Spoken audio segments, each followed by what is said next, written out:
What is up, everybody? Y'all know who this is. Those new to this, I also host a podcast on the channel. You can go check that out on demand. What it do, baby? Anyway, so today, figured I would go into some Fastpitch softball conference outlook right now. Of course, as you know, we're well in the Fastpitch season. And so I took the liberty of making a little graphic, which I'm about to display. Okay, so right now I kind of have this according to law. So right now it looks like, now I don't know what the records are within the conference yet, but so far right now I have McCurtain at the top at 6-2. The last game was a 5-2 loss against Smithville in the Whitesboro tournament. Alright. And then I have Weber's Falls coming in at second, 6-3.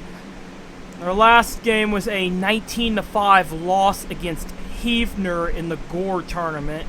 Before anyone asks, the rankings have not came out yet. I don't know when they'll come out. I will most definitely be going into the rankings. Most likely I'll go into that on a podcast. Coming in third, I have Gore at 3-2. Their last game was a loss against a 15-0 loss against Red Oak in their own tournament. And I have Arcoma coming in at 2-0.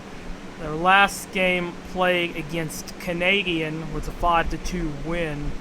Now on the rankings side, I imagine some of these teams didn't have all their games put in, so this is probably not accurate. I'm trying to be as accurate as I can.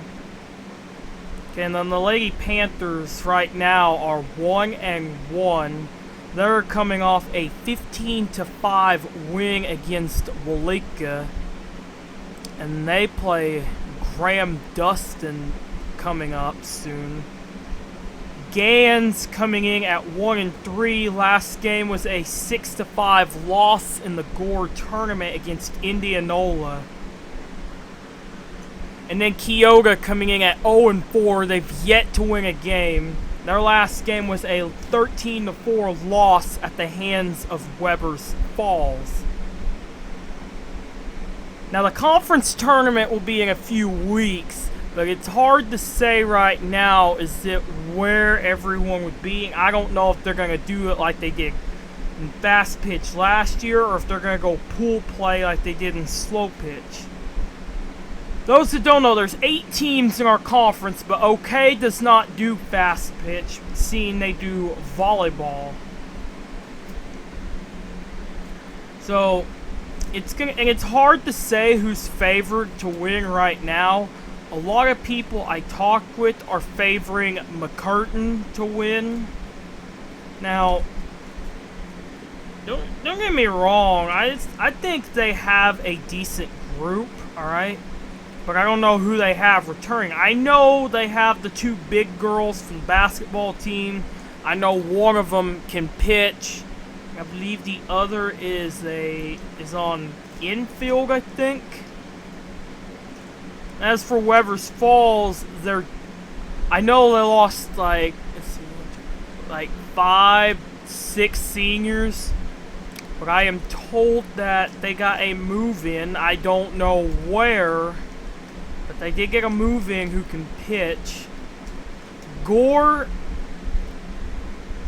I don't know if she's playing softball, but the new boys basketball coach at Gore, who came up from Kenna, I'm told has a daughter that, I know she plays basketball, but I don't know if she plays softball.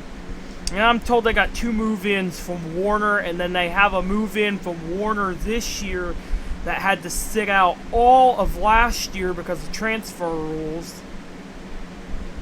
I'm really not sure what Arcoma has. I know they're returning the tall girl that played catcher, but they did lose one of their other good hitters.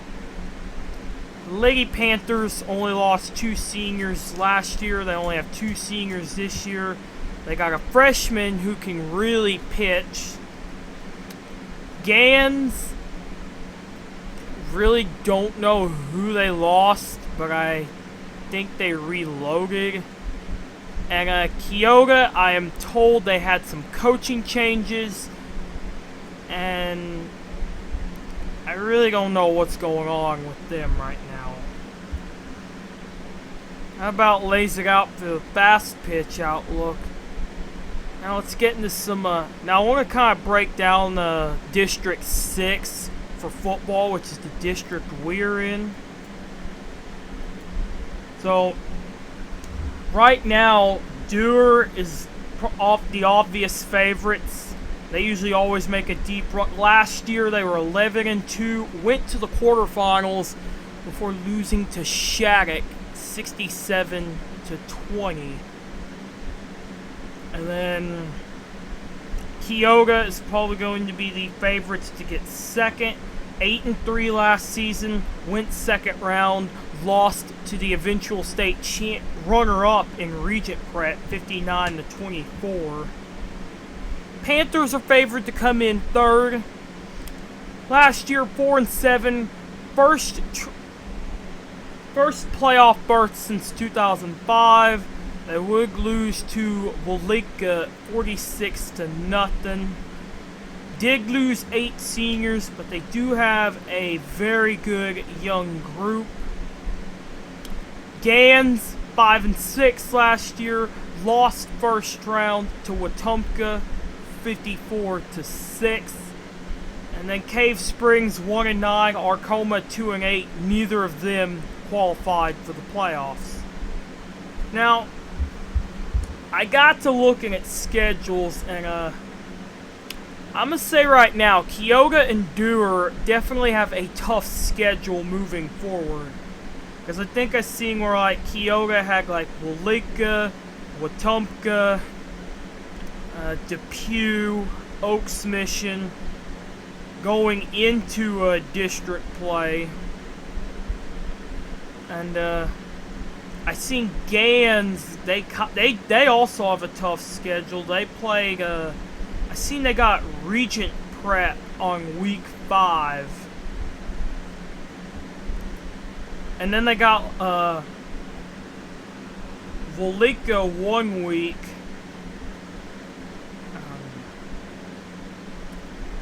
As for Cave Springs and Arcoma, I have not seen their schedules yet. As for the Panthers, they start out week 1 with Weber's Falls. We always play with the Warriors on week 1, classic rivalry tradition. Then we've got Midway, Quentin, Watts, and Canadian. And then starting off district play, we've got Arcoma, Kyoga, Cave Springs, Gans, and Dewar. So we have a pretty balanced schedule right now.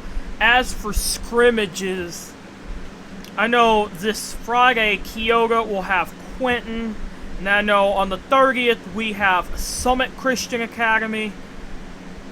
As for the other teams, I'm unsure on scrimmages right now, but I do know that Dewar and Kyoga both have week 0 games. Kyoga has Walika. I don't remember who Dewar has. And I know Cave Springs will have Midway on week 0. How about sums that up? Anyway, that's going to about do it for this first episode of the Porum Panthers Insider. Remember, if you have not listened to my podcast, you can go check that out on the playlist on demand. I do a new episode every week.